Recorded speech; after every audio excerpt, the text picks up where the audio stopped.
I'm a big proponent of buying the dip, right? So Peter Schitt gets very excited when gold and silver correct. He buys more or gold and silver mining stocks.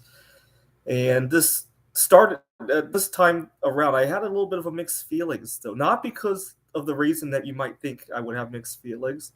A little bit of background. I've been making bismuth art for a little bit over a year now. I usually buy my bismuth from a supplier called Bolton Metals. And for the first time in over a year, the price of their bismuth bar, they come in 50-pound bars, has fallen 2 months in a row. And this is great. I, uh, I'm definitely not upset by it because the price I could charge for my art hasn't fallen, right? So it's just more profit in my pocket. If anything, if bismuth prices fall a lot, I could probably gain a much bigger audience with my art, right? So, for example, one of my favorite Buddhas contains about 5.5 pounds of bismuth, right?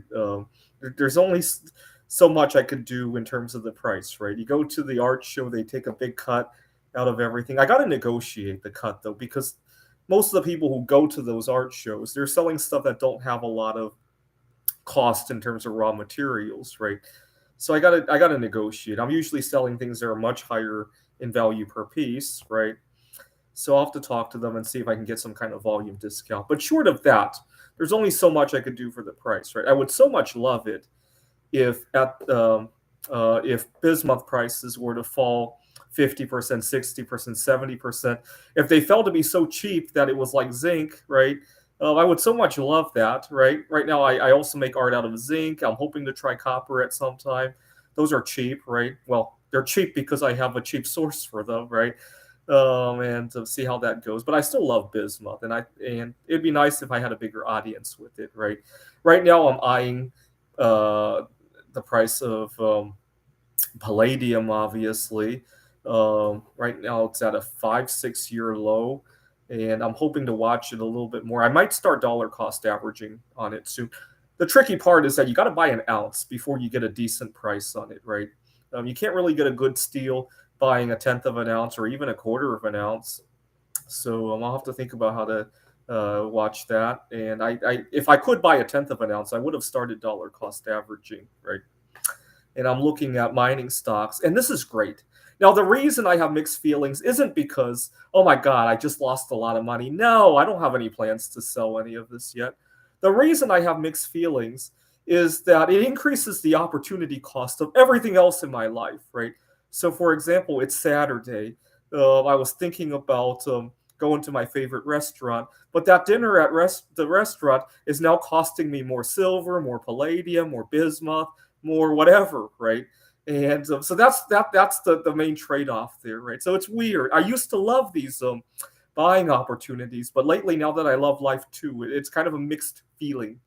So, but at the same time, I'm buying more. I can always enjoy that dinner some other time when these opportunities are not here, right? They come and go. Actually, opportunities are always here, right? Sometimes it's metals, other times it's stocks, other times it might be real estate. So it makes me really think about See, I think a lot of Americans would slow down on frivolous consumption if they actually stop to think about opportunity costs, right? The trip you're taking, is it worth giving up? If you could see, right? I always wish every time you buy something, depending on your age or your health, you could see how much in retirement that thing will cost, right? So you fancy a new cell phone, even though yours still works perfectly fine, and it might be $2,000, or you might want to up your plan or something like that, or you're about to make. I don't know if anybody still spends a lot on international phone calls these days. In the old days, it was a big expense, right?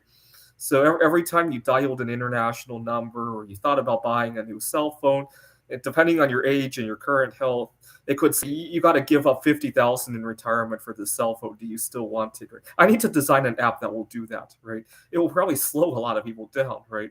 Or now that bismuth is so cheap, you could just think about how many pounds of bismuth you're giving up for whatever, right? And it make your life miserable sometimes, right? All right, thought I would point out that the low prices have been a blessing and a curse at the same time for me. This is the Peter Dislike Show. Bum bum bum bum bum bum bum bum bum bum bum bum. The Peter Dislike Show. Please support the channel by disliking. Bum bum bum bum bum bum bum. Bum bum bum bum bum bum bum bum bum bum bum. The Peter Dislike Show. Bum bum bum bum bum bum bum. How low can you go?